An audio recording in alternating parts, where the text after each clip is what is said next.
Welcome. This is a joint session, very special session between the Design for Aging Committee at the BSA and the Access Committee at the BSA. My name is Philippe Saad. I'm a co-chair of the Design for Aging Committee, and I'm joined by Ruth Neiman, my co-chair, and then Josh Safdie and Ian Baldwin, both co-chairs of the Access Committee. The Design for Aging Committee meets every third Tuesday of every other month. And on multiple subjects and topics. This is one of them. We also have managed to receive 1.5 HSW credit for the AIA for this particular session. And I will be putting in a link in the chat throughout the session. Please click on the link and enter your information, and the BSA will receive all the details to file for your credits. With this, I want to turn it to the panelers led by Ruth, and I'll let you guys take it from there. Thank you. Typically when we start a presentation, we like to get an idea of who is in the audience. And right now I have a bunch of black boxes, and I'm not sure I know a lot of people. I don't know. How would we do it? If you're an architect, reveal your face for a moment. If you're an interior designer, okay. We have a few architects. Okay, great. And you can stay on if you want. And interior designers, great. Accessibility consultants or code consultants. Contractors. All right, so if I did I miss anybody? Owners or operators of communities for older people? Anybody here? In other words, our clients? Okay. So that's great. We have a presentation that is kind of it could be like a presentation about kvetching, complaining why the codes are not really serving the people that we are serving and how to deal with that. And I will, do I need a, no, I don't need a permission. I think I'm good, and I can get to the presentation. So we called our presentation When Compliance is Really Complacency, because we expect all of us to be involved enough and embedded enough and committed enough to know what our clients and potential users really need, and go fight for them if that's what it takes. So here we are. I'm Ruth Neiman. I'm principal with LWD Architects in Concord, and I'm the director of the Senior Environment Studio, and that's all I do.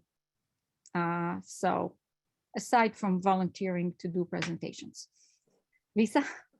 Hi, I'm Lisa, and I work at KMA with Josh. I'm the associate principal and oversee quite a bit of multifamily housing, which encompasses senior housing as well.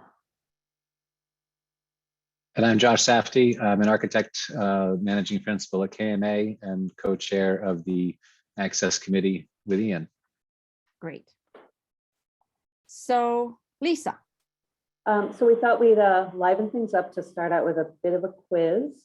And again, I look to maybe Ian or somebody else. Should we have people just sort of raise hands or as we go through this? But it's just to kind of get a marker for basic understanding. So the ADA is the first federal law to require accessible design facilities.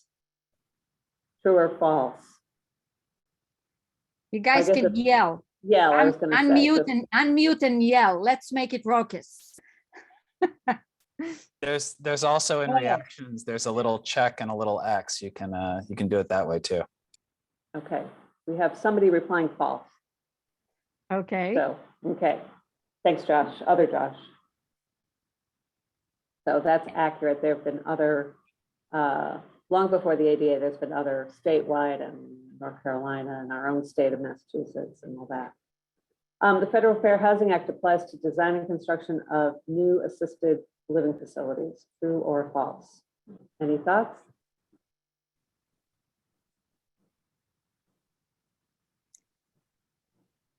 Do we get anybody in the chat? I don't see, No? I have to, Ian, I have to depend on you a little bit for that. I'm a little bit. Okay. I mean, it has to, It has to. right? Two Correct. false, no, 4 falses and 1 true.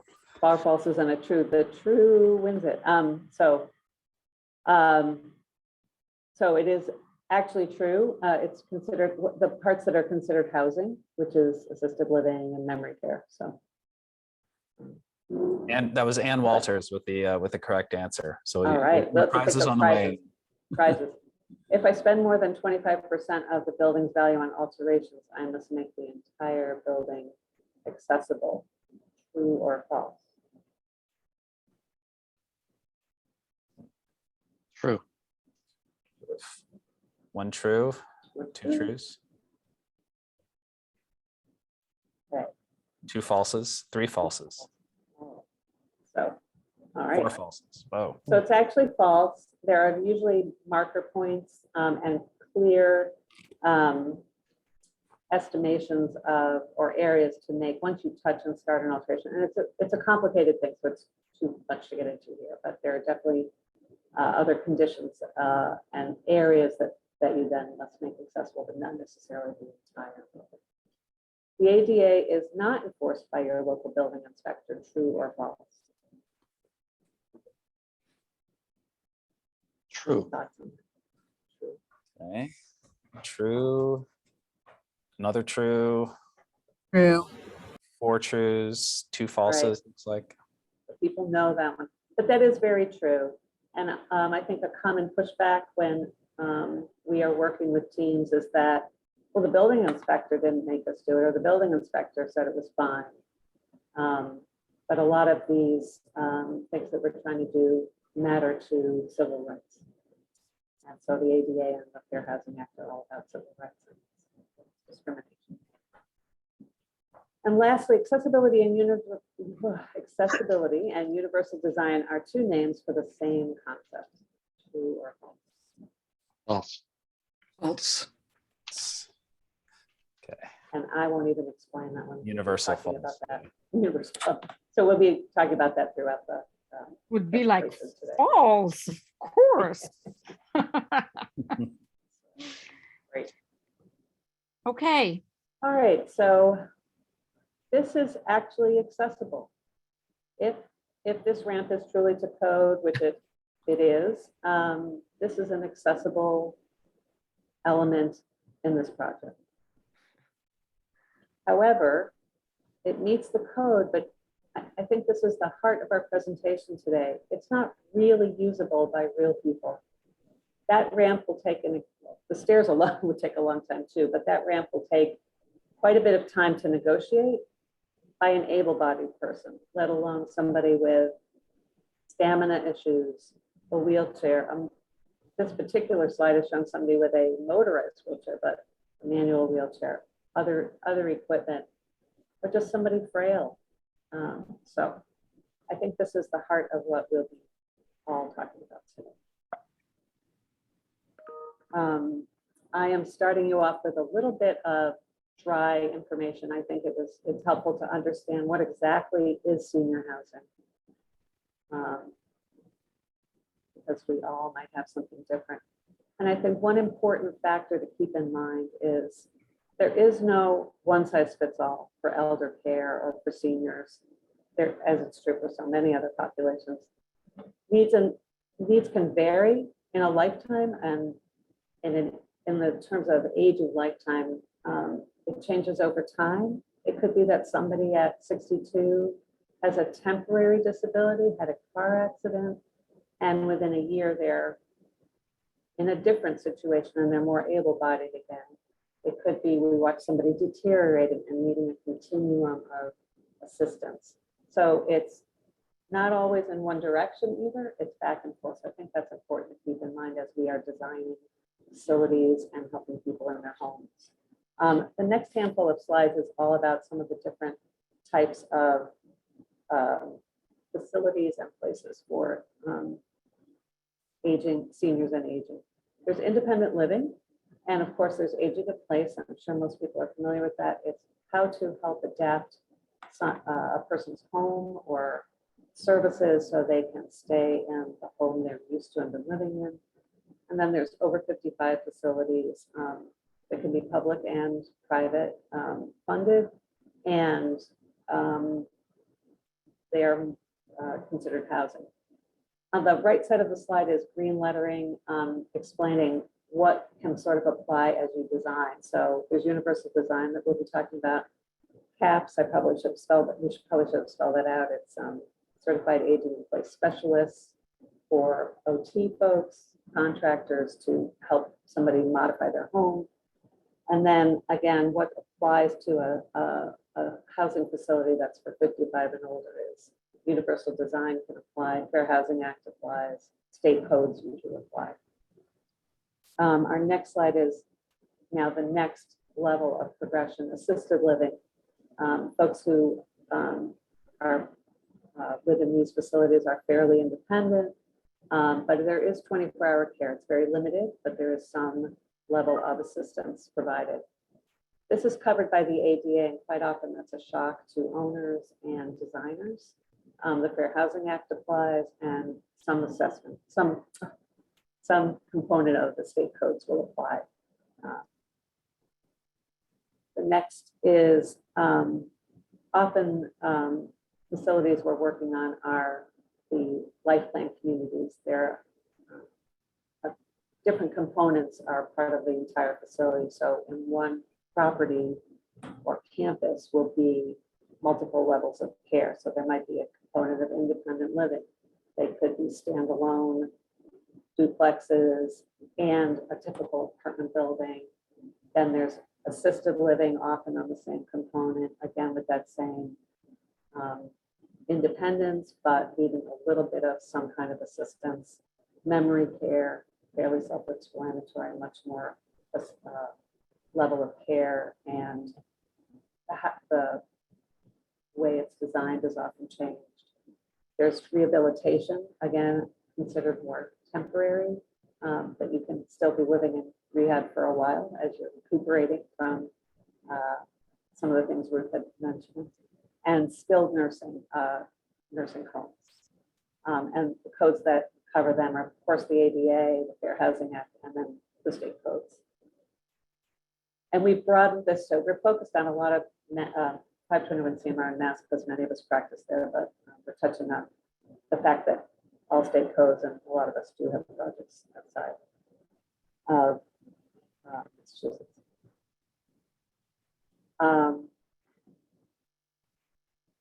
And skilled nursing home, as we already touched on, is the most restricted with rules. And Ruth, I'll dip into for a minute. It's both covered by 521 CMR, Department of Public Health, and then again, our state codes are regulating that, the Fair Housing Act and the ADA.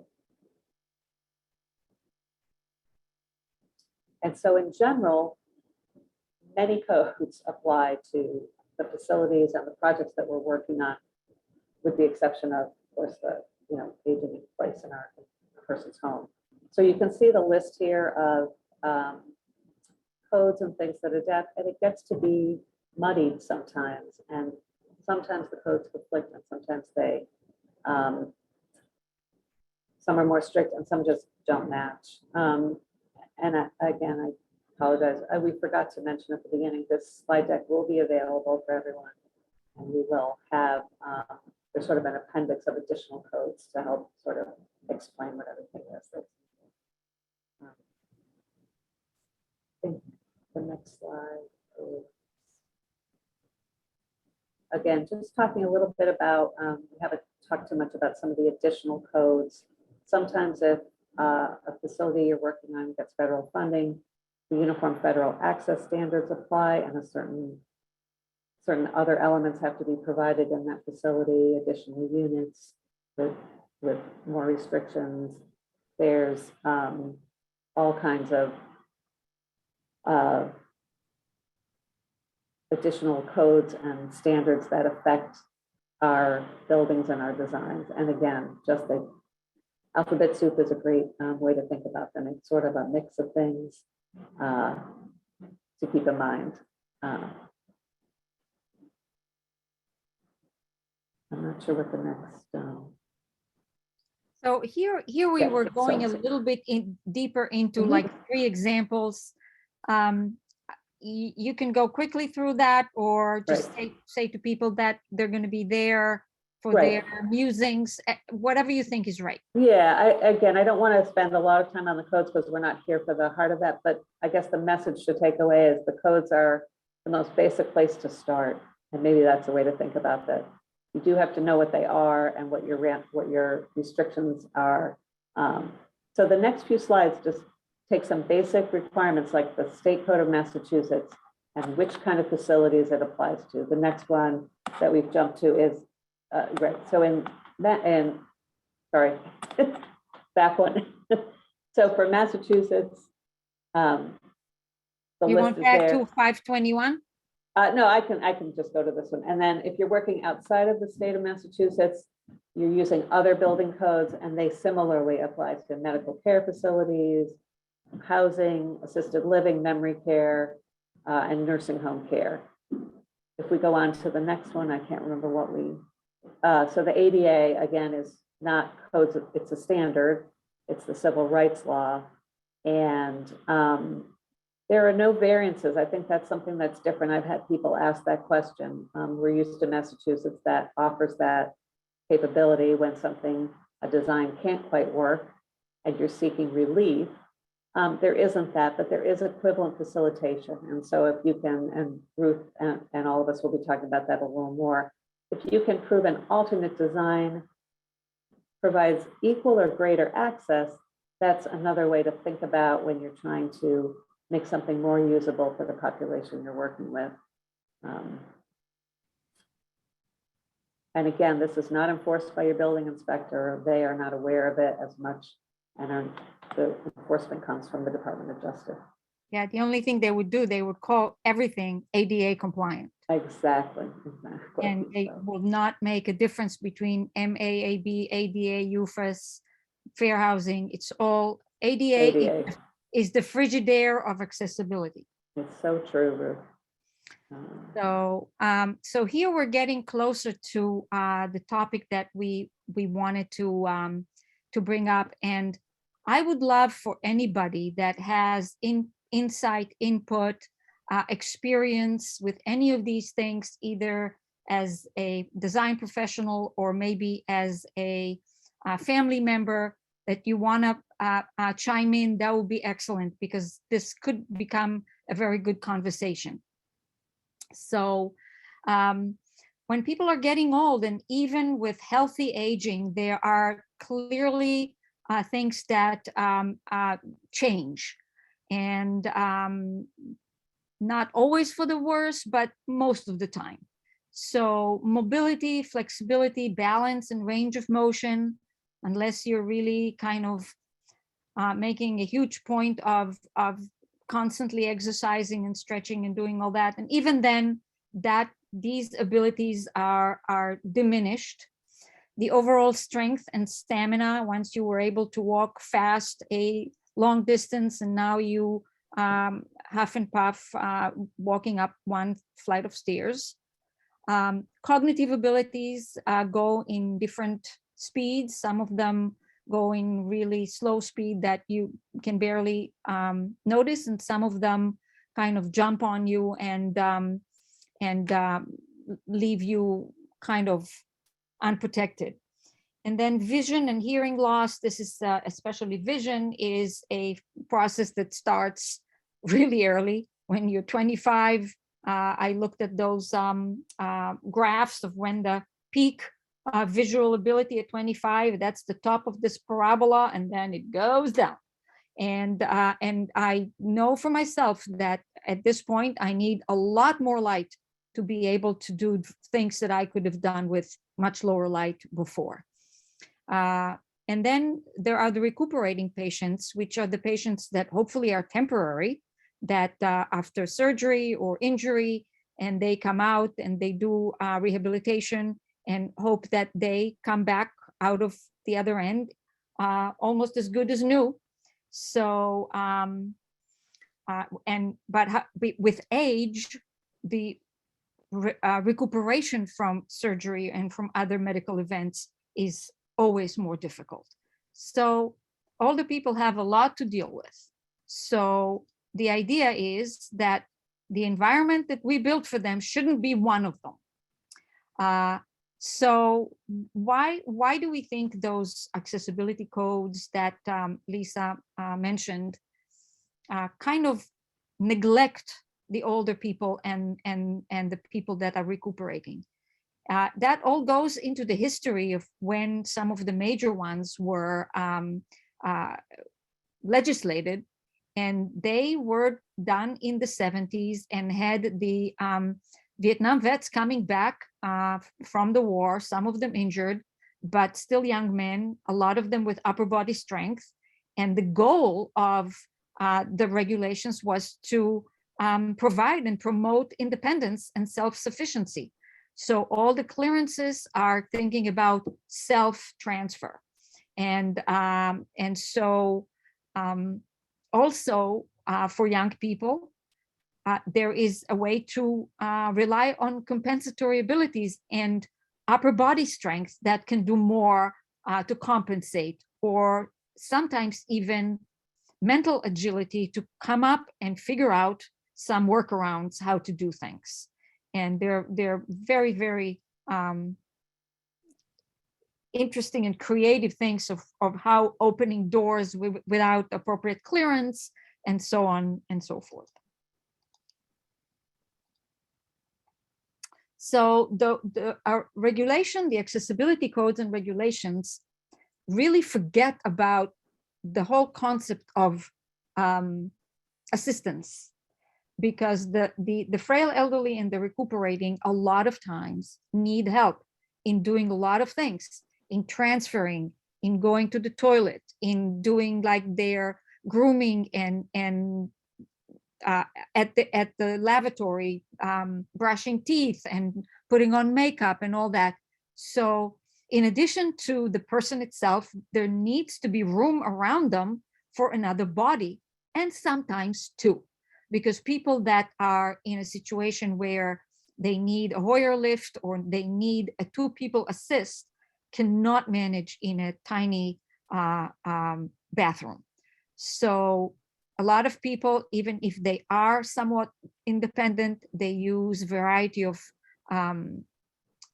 mobility aids like walkers and scooters and some lifts. And people come in many sizes and shapes.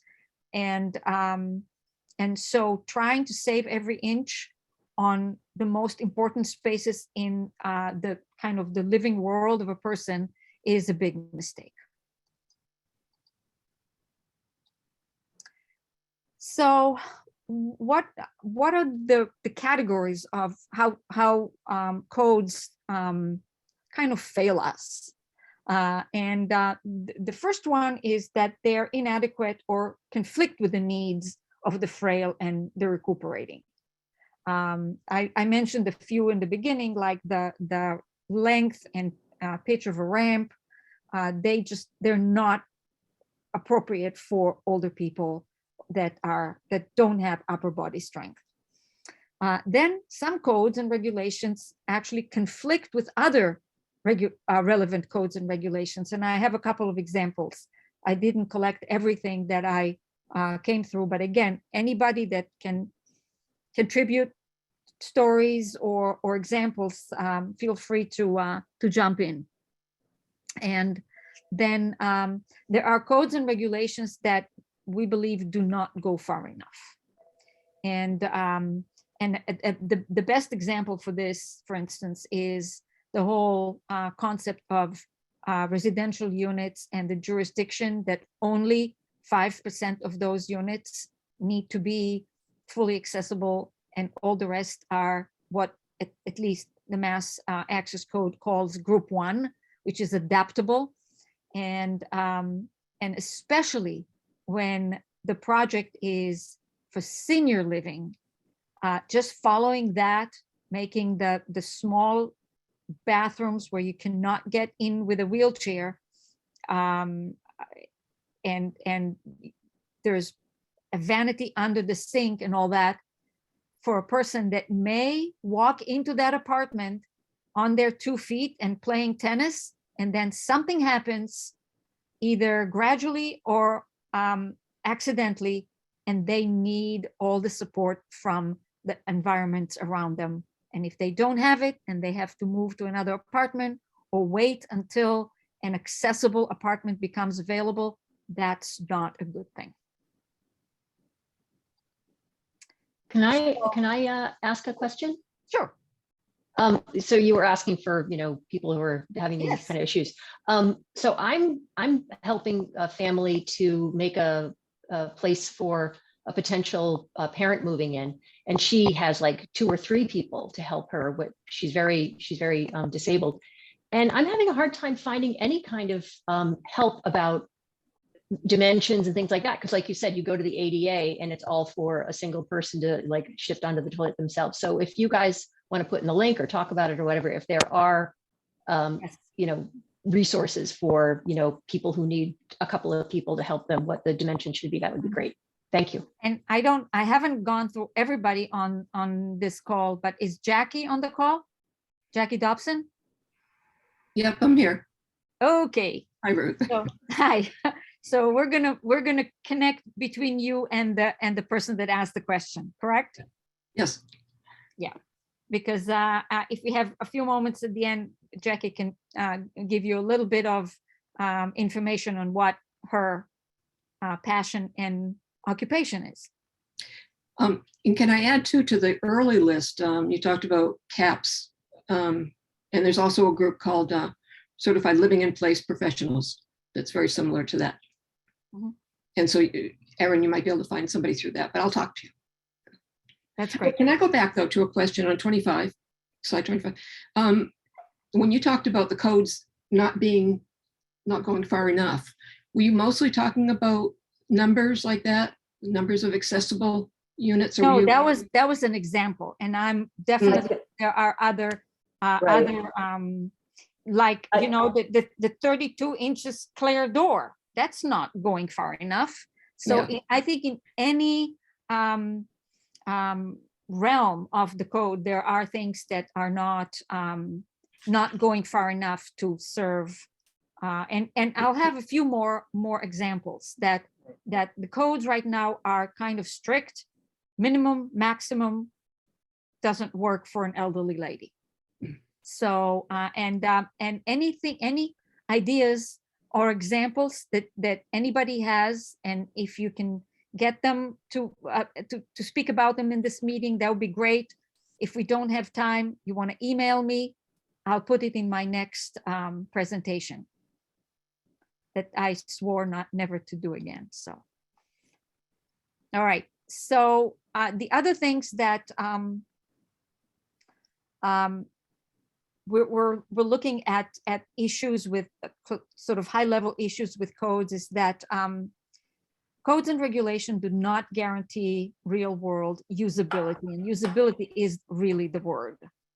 If the space works well for the person that inhabits it, assists them to not have to do constant workarounds and to focus on what is interesting to them and they're passionate about, as opposed to, can I get into this space, or am I going to see a couple of stairs in front of me? That's usability.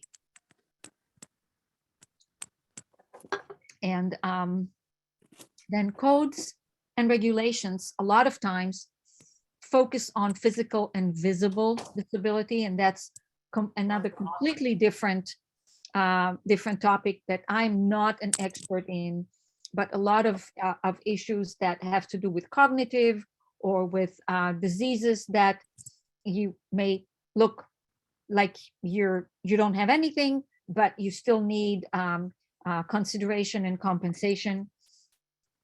And then we're talking, we have an example later about regulation. The regulations don't recognize the non-formal disabilities.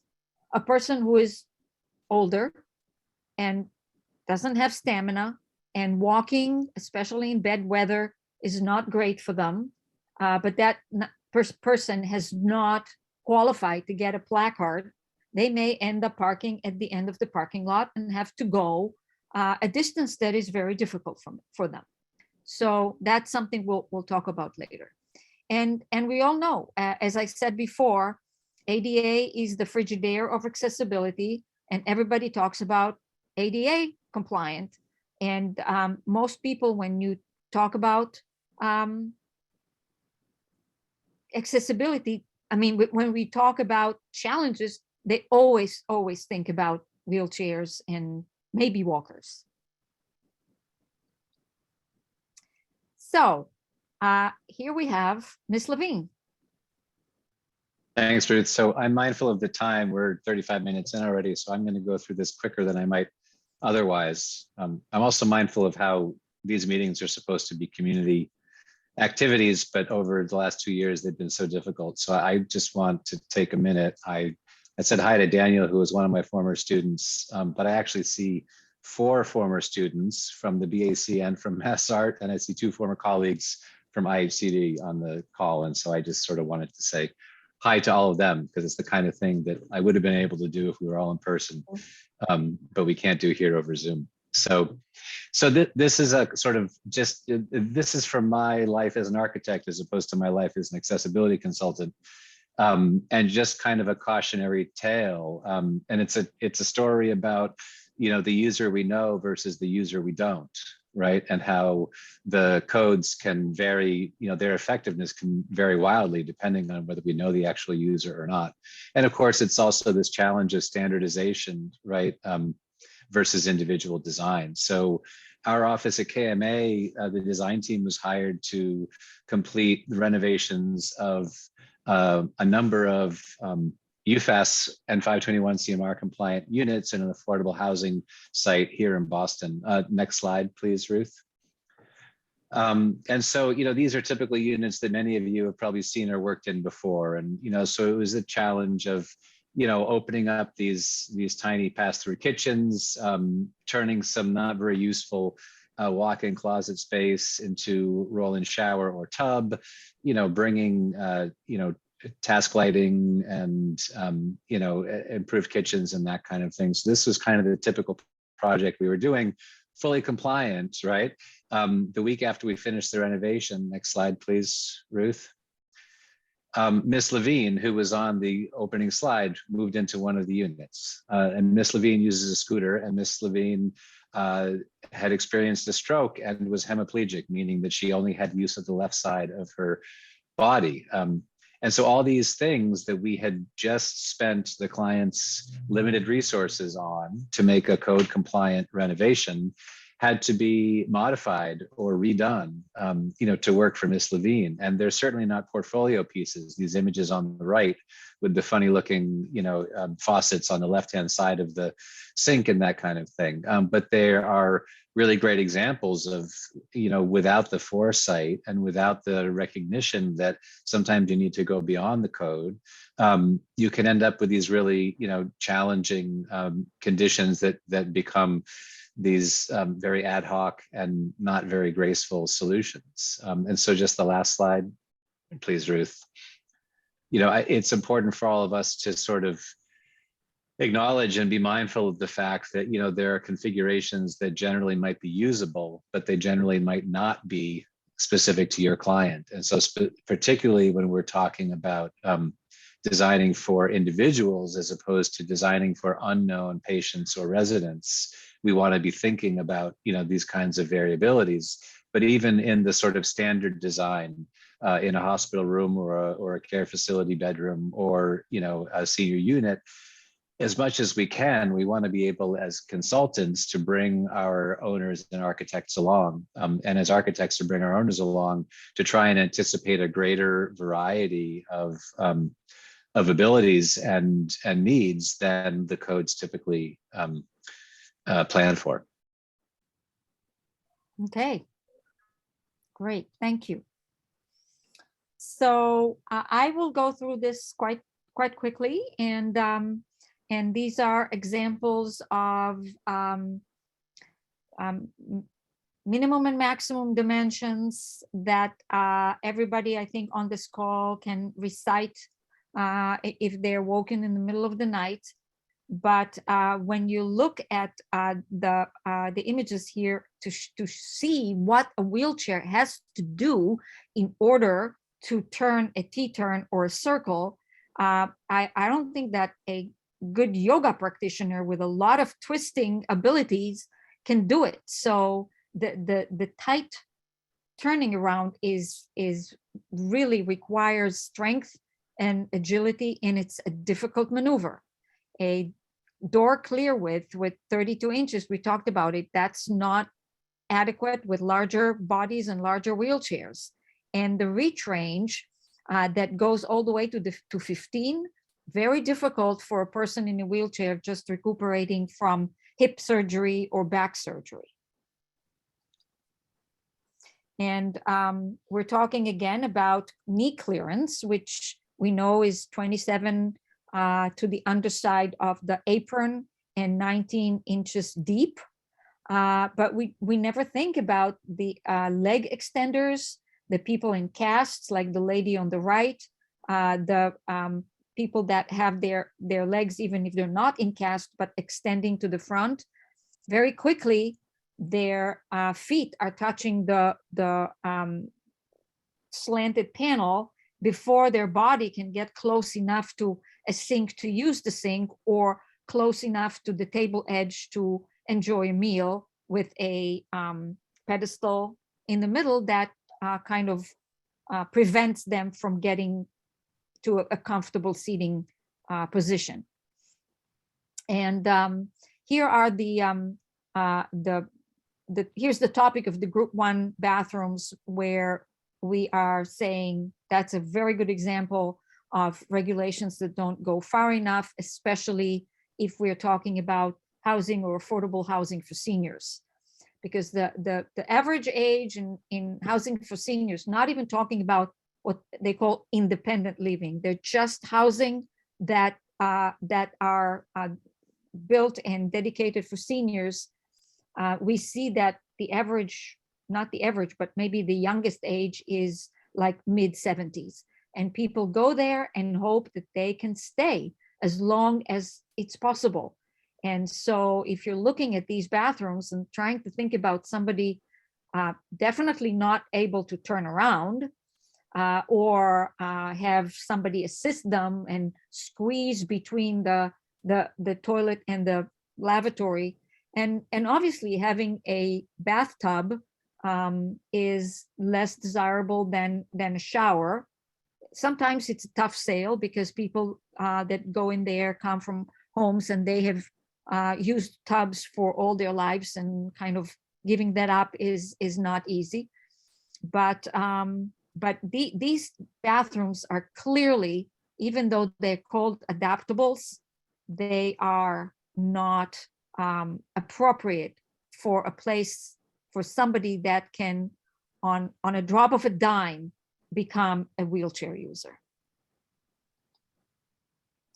And that's another example of a regulation that serves one thing but prevents another. This is Brian. He's one of the physical PT/OT directors in a skilled nursing facility that I worked in. And he's just showing the situation where just getting up from the toilet is difficult, even with the grab bar, because the ability to kind of push down is not as strong as to pull. So he said, the wall in front of me is way too far. What if a drop down grab bar would drop down close to me and allow me to be able to pull myself up? And that is something that I actually have never seen, and he was hoping that he will sometime see that. It is available. That's great. Yep. I mean, it's just a drop-down bar Yeah. that is installed in the right location. Yeah, it comes 12 inches off the wall. Perfect. Yep. And Have you guys seen the Grace and Frankie episode about getting off the toilet? Oh, no, Well, I recommend it. You should It's look it up. It's on Netflix. hilarious. It's hilarious. And it's like the only show that addresses this kind of thing. Grace and Okay. Frankie on Netflix. okay, I It's the will. last season, right? And the last season, Is it the last season? I think so. No, Okay. it was the one before. One before it, yeah. Yeah, Okay. season 2. I know what I'm doing this evening. I cannot give up a good toilet story. So in this case, even a diagonal grab bar on the wall in the right location, because you're able to kind of put your hand higher than you are and pull yourself is better than what there is there by code. And obviously the distance from the toilet to the wall is there for maneuverability and wheelchair transfer. So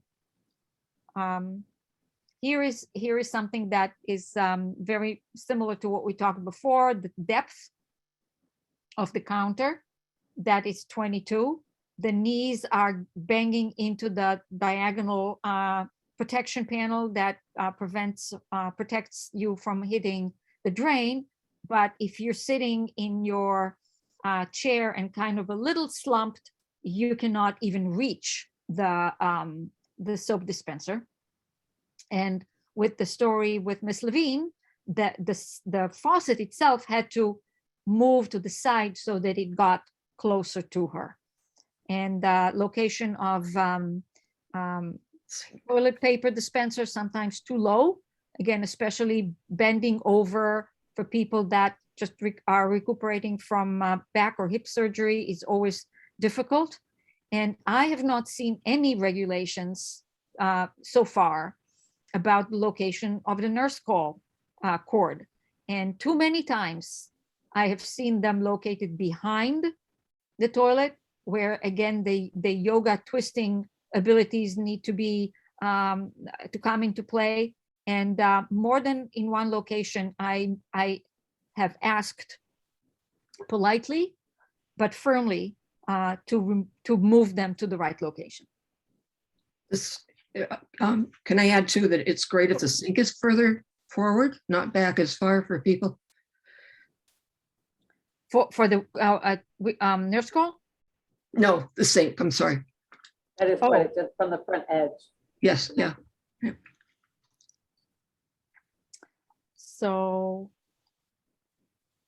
So here's another issue, which is the height of the toilet. And this physical therapy person is showing the ability to maintain the 1990, especially again after surgery, when the sit is too high, the 1990 cannot be maintained, or when it's too low.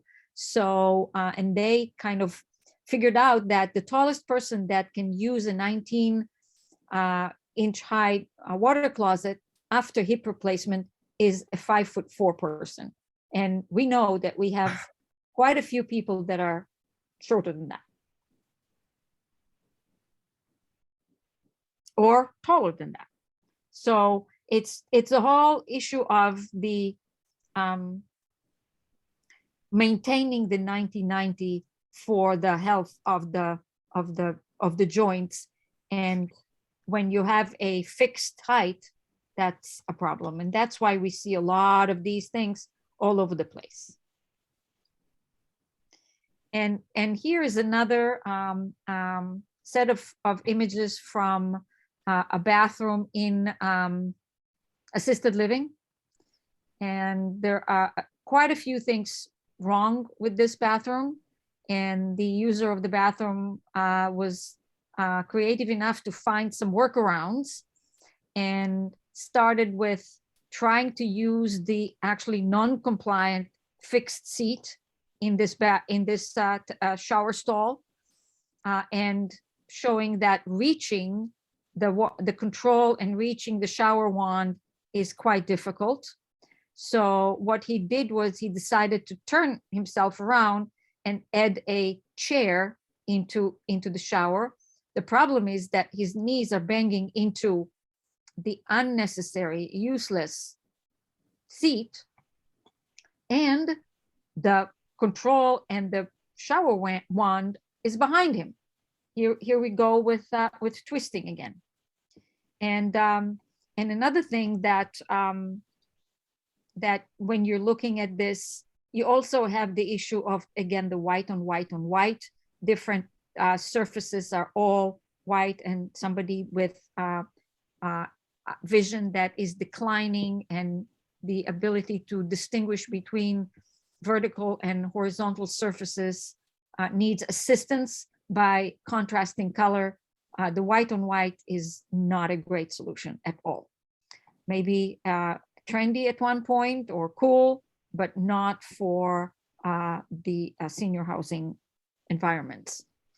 And another thing is this shower was probably not considered to need to be accessible. They're just doing a little bit of kind of pseudo accessible, and obviously this threshold is not accessible. So another quick example of where the mass regulations for the nursing home 105 CMR and the accessibility code really conflict, because for the mass access board, the every shower is assisted shower. So the showers are larger, they're 4x4 to allow people to assist the person in the shower, but also require that the shower control is going to be outside the shower stall and not where somebody would expect them to be. And that is so that the person who assists doesn't get drenched when they're trying to turn on the water, which makes sense on one hand, but not on another hand. And especially if this shower is in a facility that caters for people that are undergoing rehab, where they start the process right after hospital, where they do need assistance, and also at the end hope that they can leave doing their showers independently. So what we're recommending here, if we need to do the 4x4, we ask for a waiver, and usually for variance actually, and usually get it, or a waiver from DPH and usually get it. And then we recommend dual controls, so that at the beginning of the process, the assistant can use the out one, and later on when the person can do their own shower, they can do their inner one. And the codes really completely ignore the world of assistance, and assistance by assisting devices, but also by assisting people. And for these devices, and I'm starting to fly quickly, for these devices, you need the space to maneuver them, you need the space to store them, you need parking when you go to the dining room or the concert area, and you need them parked not right there on the way to be a danger to others, but they should be very quick access. And sometimes people really want them to be visible when they are transferred to a regular chair. And other things that the codes are not thinking about, in addition to parking and storage, is outlets for charging. Everybody now needs to be charged. I'll go through this quickly because we talked about it.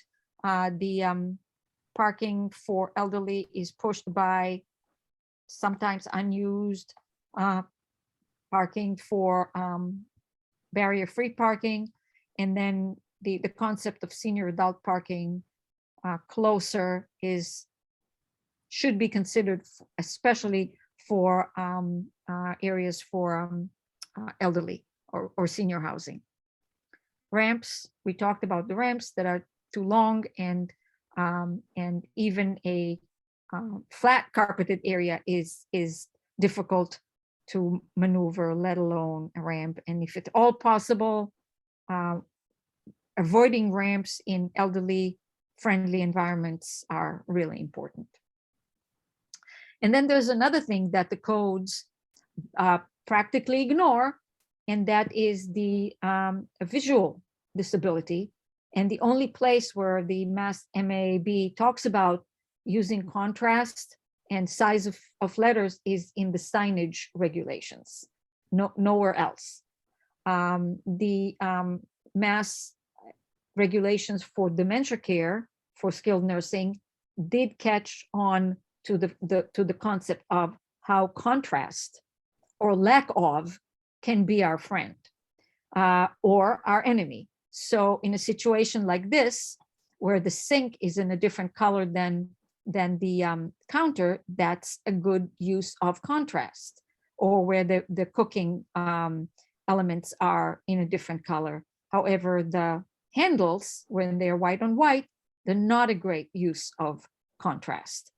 And so, and also white walls and whitish cabinets and whitish refrigerator, they're all kind of getting into a blah situation.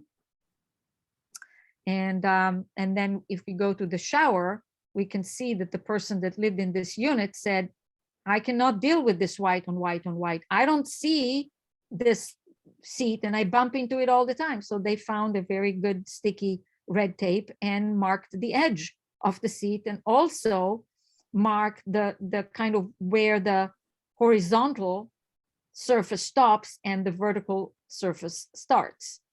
So that's where contrast is our friend. Now, when our contrast can be in the way is with treatment of floors where it's unintended. Like I have recently seen a beautifully just opened dementia or memory care standalone building in Israel, and they are very proud of their checkerboard black and white floors in the lobby. So even a person that does not have dementia or visual decline can look at that, and it looked like an Escher drawing rather than a floor. So visual, except for the FGI senior environments table for minimum light levels, I have not seen the codes talking about increasing the light levels for senior people, control of lights and shadows as opposed to even lighting, then judicious use of contrast, which I just said, and obviously avoid glare and glossy. Glare, I can say from personal experience, is very, very uncomfortable. So alarms, not an alarm expert, but the concept of the alarm is to be able to tell people who can act appropriately, react appropriately, what to do, that there is an emergency. When the alarm goes in a nursing home, when people are bed bound, or in the memory care unit where people don't know what to do, an alarm can be very dangerous and scare and cause damage. So I know that when I really kind of delved into it, there are some ways to mitigate this. There's the situation where the fire department will accept like a silent alarm that goes first to the staff and doesn't make ruckus in the entire building. They can rush and see what the cause of the alarm is, and if they determine that this is a real alarm for the entire building, then they can pull the fire alarm. So there's hope there. And you know, like in general approach of environments for older people, we are very confidently moving away from the clinical medical approach. And here, especially with disabilities, that medical approach was always kind of tied together with charity. Let's help these poor people.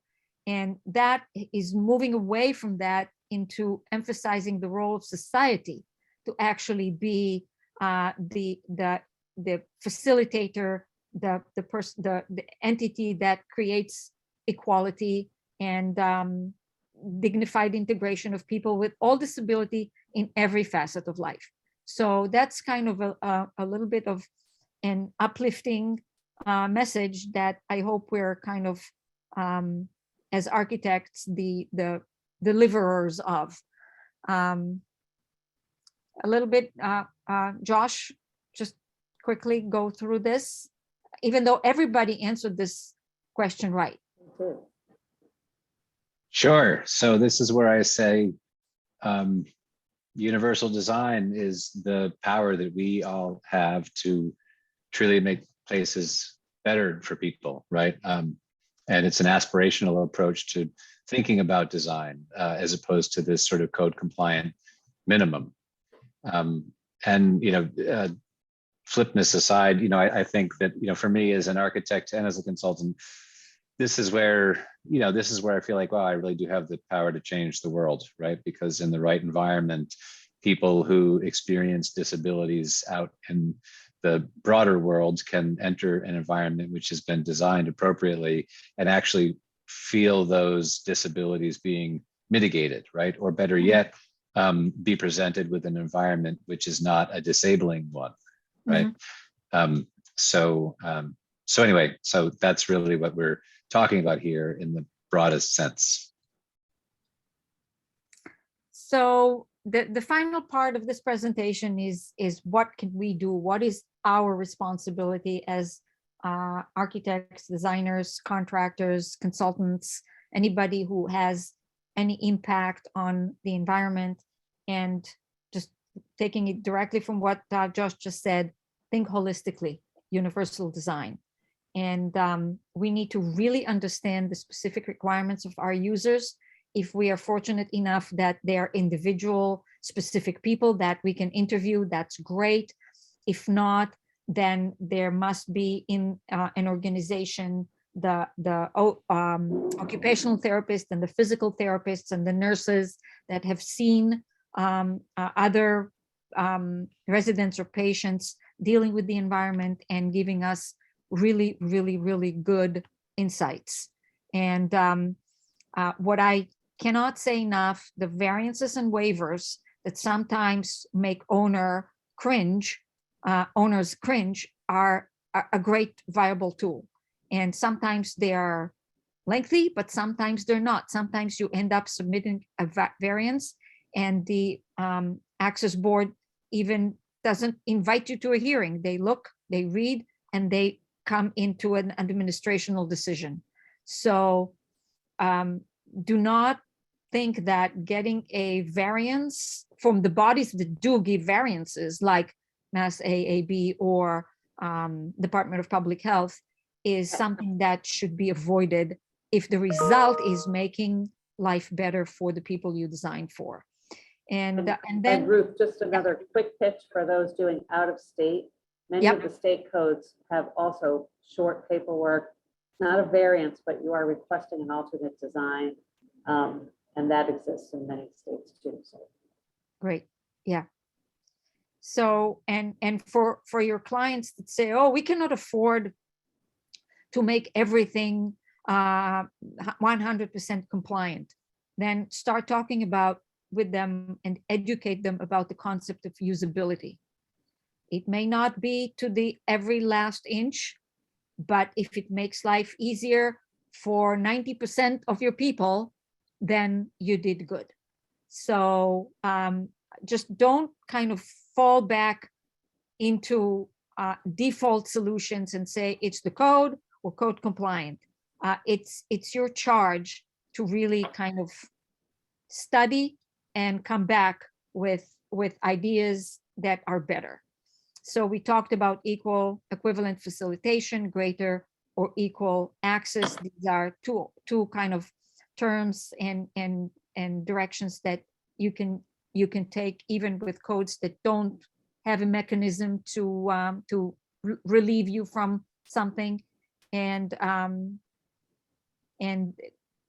I can't go back enough to universal design.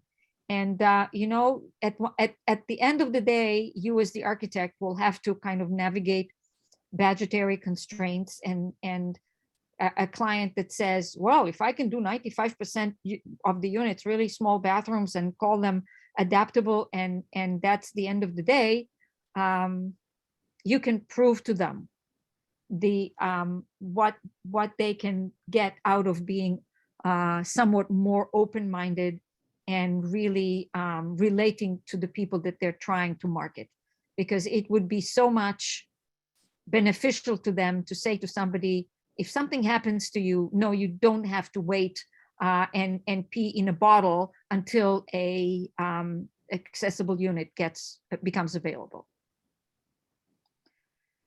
So to finish the presentation, we have some eye candy, and this is an image that I try to use in every presentation, even if it has nothing to do with accessibility or universal design. It's so great.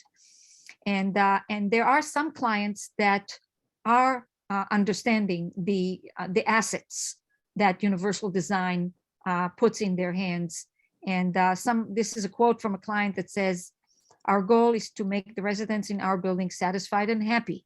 Universal design is good business." So, and this person is not losing money. He's doing well. So another common sense that required a variance. So we did all the paperwork. We went to Mass AAB and we said, this is a rehab facility. These people will need help from both sides. So they allowed us to push the water closet further away from the wall so somebody can get in there, and they allowed us to use drop-down grab bars, because then just the reach to the wall became too far. In this situation, we used the European shower, where the entire bathroom is actually one big shower. And then when the shower is not being used, the bathroom is large enough for maneuverability, for wheelchairs, for walkers, for assistants, for sometimes in a rehab facility, for a Hoyer lift that takes a lot of floor space. Other thoughts is, this is an image of the system that we all kind of, unless we have clients with a lot of money, we all kind of admire from afar. That's the Danish Presselit system, where water closets and shower seats and grab bars are moving horizontally and vertically to adapt to the need of the person who is using them.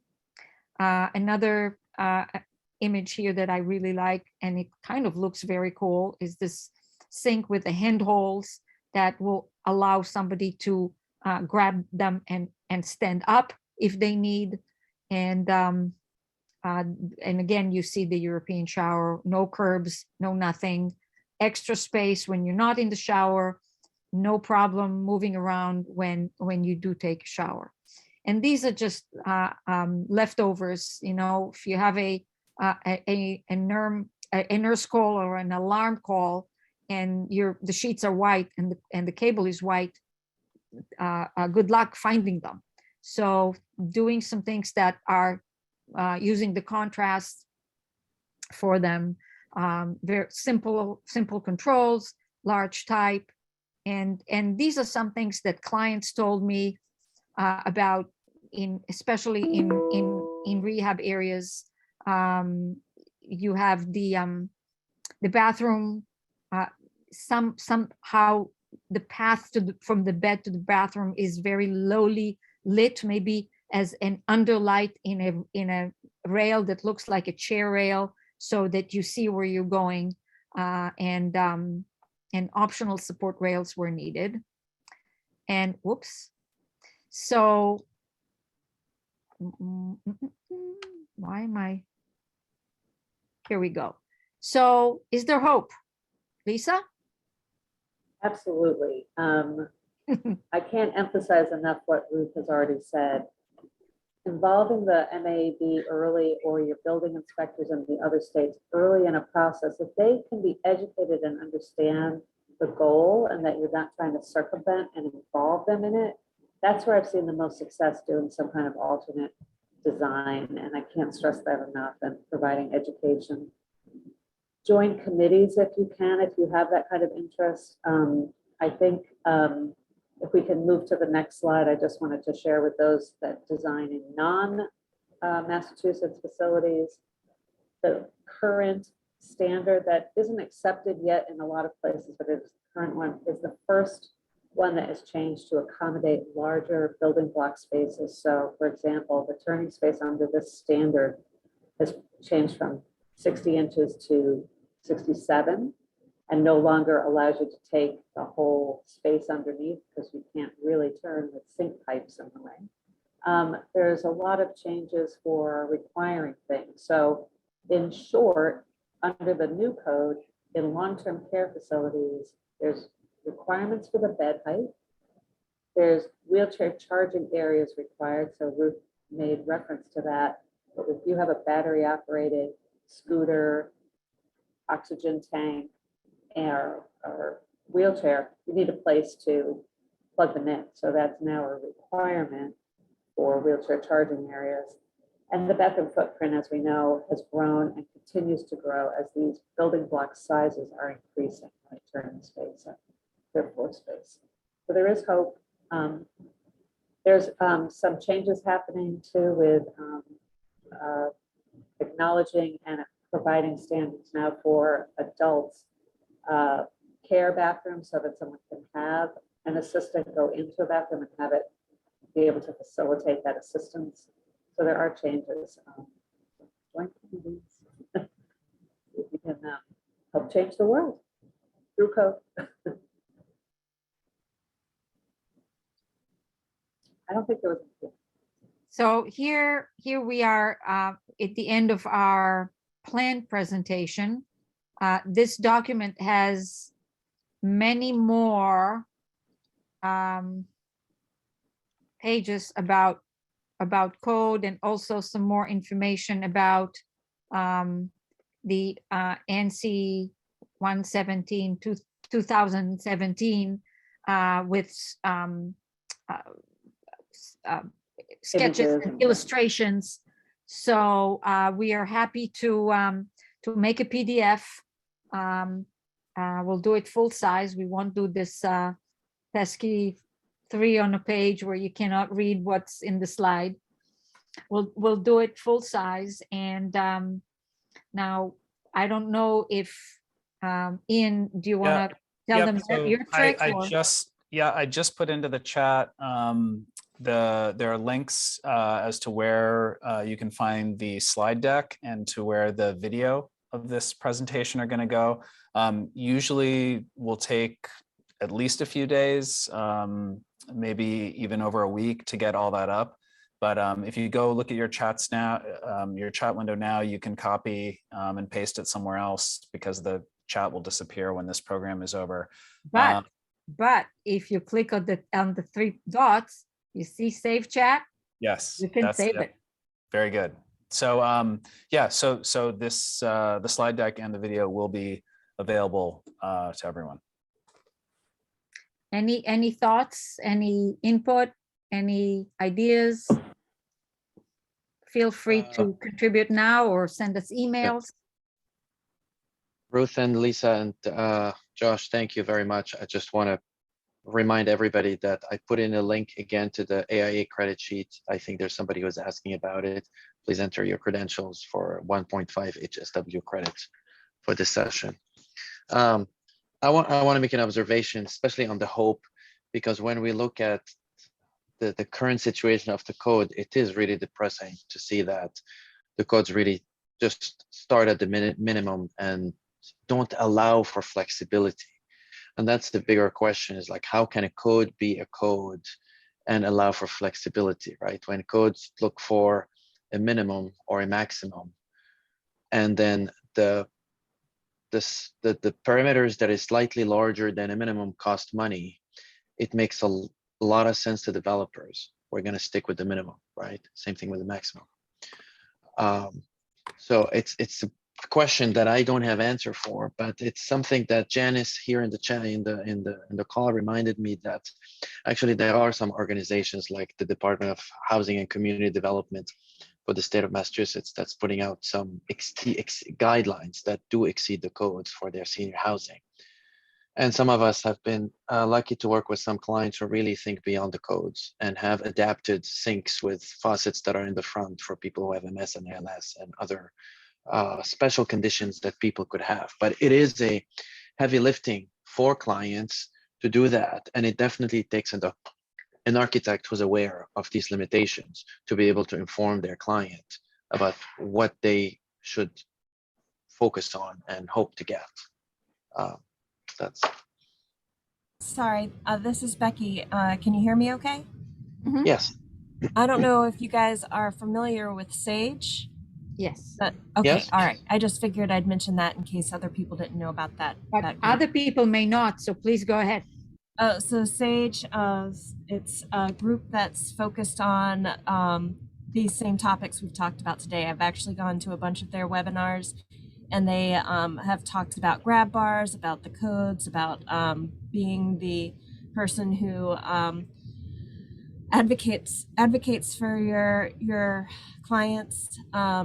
I'm an interior designer, so I find I'm usually on the tail end, so the building's already designed, and I'm just having to deal with whatever is in place already. But it's got some really great webinars. They do at least one a month. Sometimes there's like 3 a month, and it's only $95 a year for membership, and you can get AIA credits for all of the CEUs that they offer. That's right. Philippe, the question you raised is a good one, and I think, you know, especially development pressures and square footage and, you know, and that kind of thing. And you know, an answer that I have given to that question sometimes, and I don't mean it to be flip or dismissive, but I think in part the answer is that owners and developers pay for lots of things in the building that they don't absolutely have to have. Right. Sure. You know, whether Yeah. it's finishes, whether it's, you know, and I think, you know, and so really it does come down to a question of prioritization. And I think that as architects, our job is to make the best case we can that these issues that we've identified really need to be raised in the list of priorities, right? So, I mean, how you do that, whether it's quantifiable or not, you know, that's a bigger challenge. But I would encourage everyone to really to approach it that way, that, well, no, you don't have, you know, you could do less and pay less, but there are lots of times when you make a choice to do more and pay more because you think it makes a better building. Correct. And sometimes it doesn't cost a whole lot more or anything. Yeah.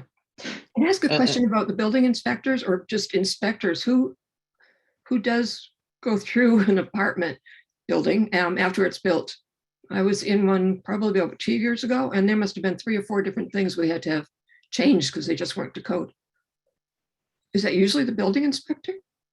So building theoretically, yeah. the building inspector should be looking at every code and cover everything. But what my experience has been is that the accessibility is probably the least educated component of what they're checking for. So they often miss or aren't aware of that.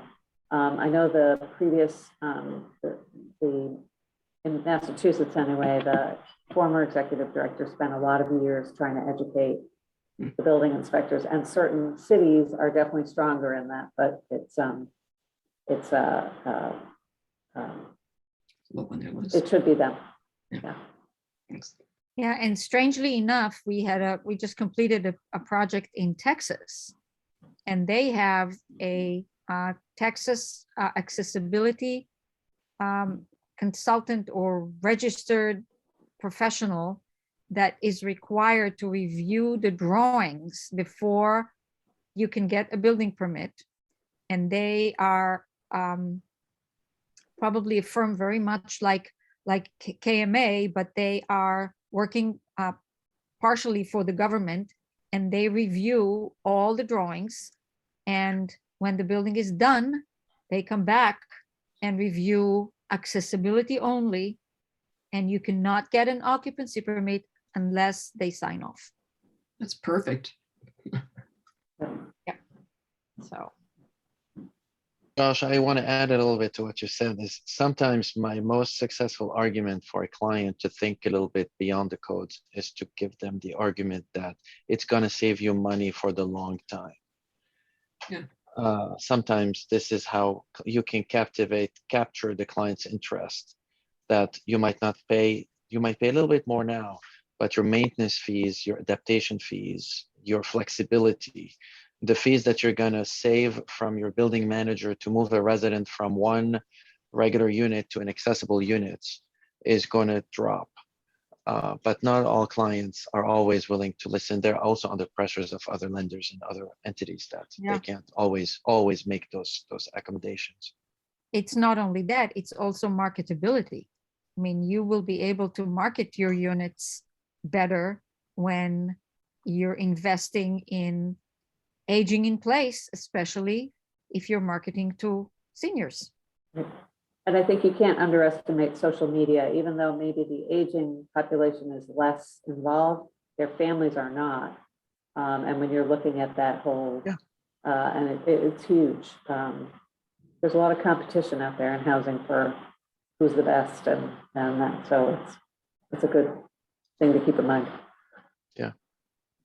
And I think, Philippe, I've thought this for a long time that, you know, Silent Spring was published in 1962 and the Architectural Barriers Act was published in 68. So it's not like we've been talking about environmental sustainability for so much longer than we've been talking about accessibility.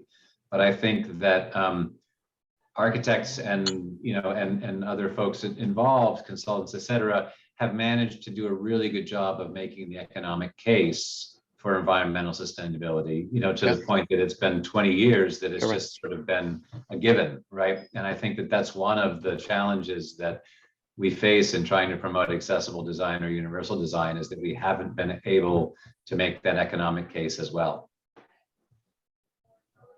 Yeah. I was wondering, since the pandemic, if any of you folks in accessibility design and design for aging have experienced an uptick in interest with the difference in the way people are treating their home or living at home. Because you spend so much more time at home. Yes, exactly. I think we will see that. I think a lot of us, I mean, me, are starting to think about it or have thought about it in the past year and a half, but I'm not sure yet we have the data to say that additional investment from a developer is going to help them capture this audience, because I don't know if we have that data yet, but I think it probably will be coming very soon, because we're all using our homes differently, more often, to do work and to do other things. So I think it's a good point. I don't think I have seen some data that is, or I can report on something tangible myself. I don't know if anybody else in the committee here can. Jackie, you're closer to the homeowners. So, Yeah, I was thinking about that as you were talking there. Surprisingly not, but I thought that it was going to be a matter of you know, people wanting to avoid nursing homes with everything that is going on. wow, okay. And more people staying home, but I haven't seen a lot of it yet. Although I would think I would by now, but yeah. I think the only thing I can add is that in the multifamily world, there is more and more focus on the over 55.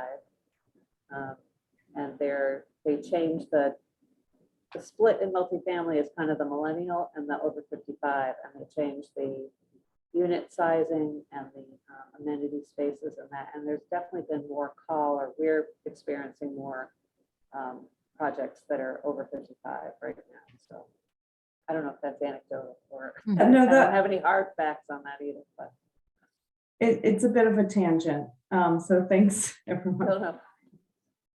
Well, Erica, I think, I mean, my experience, you know, certainly, so our office, some of our design work is single family residential, and certainly the contractors that we work with have told us it's been crazy busy because so many people are just tired of looking at, you know, the shelving that they want, you know, all that kind of stuff from being at home. But I also, I was going to say that, you know, in my experience, and I've been doing this work, you know, exclusively since 2008, I think it was really it's the explosion in healthcare costs and in the cost of nursing, you know, care that has really started to drive some of this, because people are more and more able to do the math and say, you know, I could do a $300,000 renovation to my home, and in theory, you know, it'll last me, you know, I'll extend its usefulness to me, you know, for 15 years or something, right?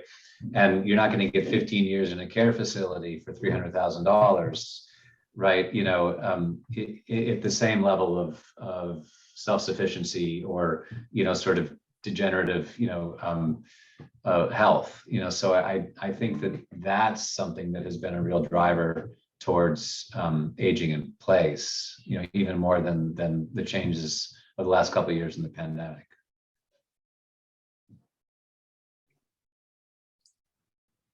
And I think, and this is my reflection, is that with the booming demographic of the older population that we're starting to experience, there is a monetary benefit for developers to start thinking about what we have always talked about: universal design, accessibility, senior friendly, dementia friendly design. From where I'm sitting, I'm starting to notice a little bit more interest. There are some developers who has never wanted to talk about senior housing because it's this very ugly, unknown thing, right? Now there is a monetary benefit. There is this population that's going to require that. Is it for everybody? Absolutely not. But it is going to be for a majority that is larger than the previous majority of seniors who used those communities in the past.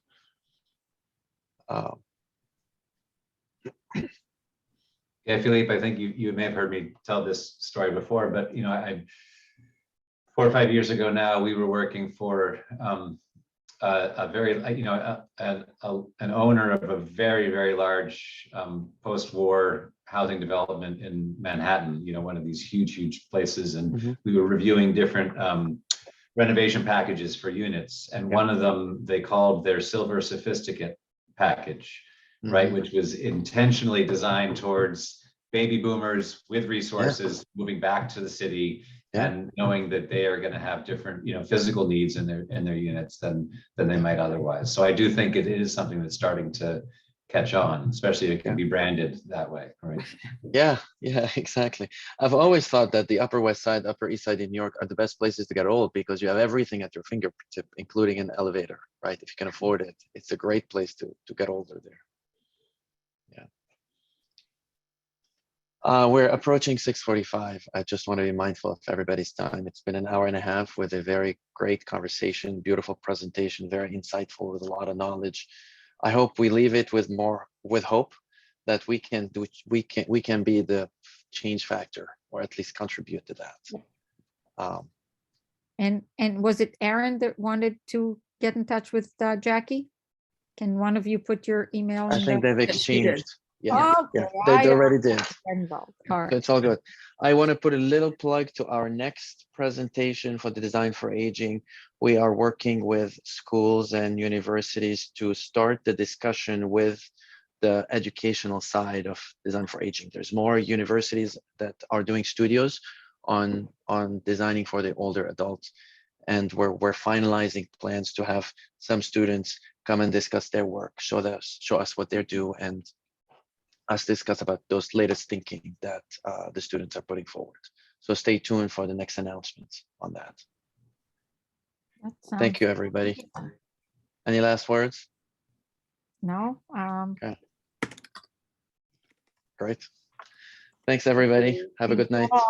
Thank you. Have a good night. Thank you all. Good night, everyone. Bye.